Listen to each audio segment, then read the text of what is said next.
Toronto 6 player founds hockey club in Canada to inspire, support young Black girls, growing up in Oshawa, Ontario. Professional hockey player Saroya Tinker was often the only Black player on the ice. Growing up in Oshawa, Ontario, professional hockey player Saroya Tinker was often the only Black player on the ice.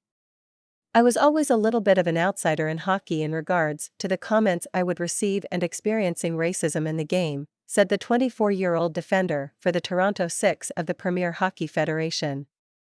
Tinker began skating when she was around 4 years old and began playing hockey at age 6. At 17, Tinker was accepted to Yale University and played hockey for the Ivy League school for 4 years.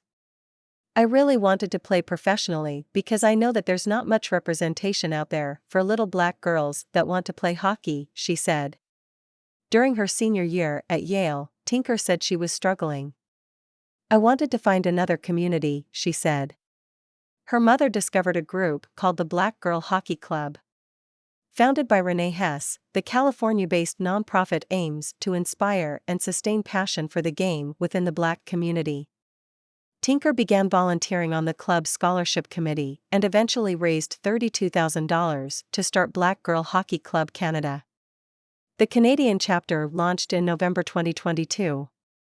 Like its American predecessor, Black Girl Hockey Club Canada offers a scholarship funded through Jumpstart, a financial aid program, community programs, and mentorship opportunities for girls across the country.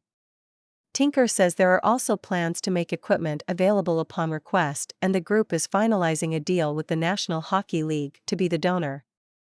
The Calgary Flames have made financial donations to the club's scholarship program, while the Vancouver Canucks are to host a meetup with girls in March.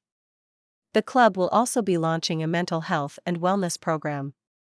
We're really just fostering a community, making sure the girls have what they need to succeed and friends to move forward in hockey, whether that's them wanting to play professionally or just having fun with it, said Tinker. Tinker says Black girls deserve to be confident in who they are and know they have a place in the game. I felt like I always had to take a piece of my Blackness out to fit in, said Tinker. I think that my game has flourished most when I've decided to be unapologetic about who I am. That's what we really aim to do, is have a piece of representation recognized and make sure that they can be unapologetic about who they are. Toronto 6 coach Geraldine Heaney said Tinker brings a positive attitude to the rink. I think she's the perfect person to be doing what she's doing and getting young Black girls to have a safe space to play, Heaney said. Heaney began playing hockey when she was a child after her family immigrated to Canada from Ireland. Heaney said hockey for girls has changed since then.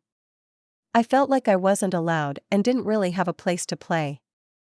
Heaney played for the Toronto Arrows for 25 years. She won a silver medal playing for Canada at the 1998 Olympics in Nagano, Japan, and then a gold medal at the 2002 Games in Salt Lake City. Hockey is Canada's national sport and everybody should have the chance to play it, said Heaney. Tinker was invited to play in the Federation's All-Star Weekend in January, where she said a lot of girls from the club showed up to support her. The Toronto 6 are in second place next to the Boston Pride. We're looking forward to winning the Isabelle Cup this year, said Tinker, who's gearing up to play against the Buffalo Beauts on Saturday in Toronto. Heaney said that while women's hockey has been growing over the years, it still needs support. I think people need to get out there and once they watch, they're pretty impressed with the level of hockey that these women play right now, said Heaney. We play the game just as well. This report by the Canadian Press was first published February 3, 2023. This story was produced with the financial assistance of the Meta and Canadian Press News Fellowship. Angela Amato, The Canadian Press.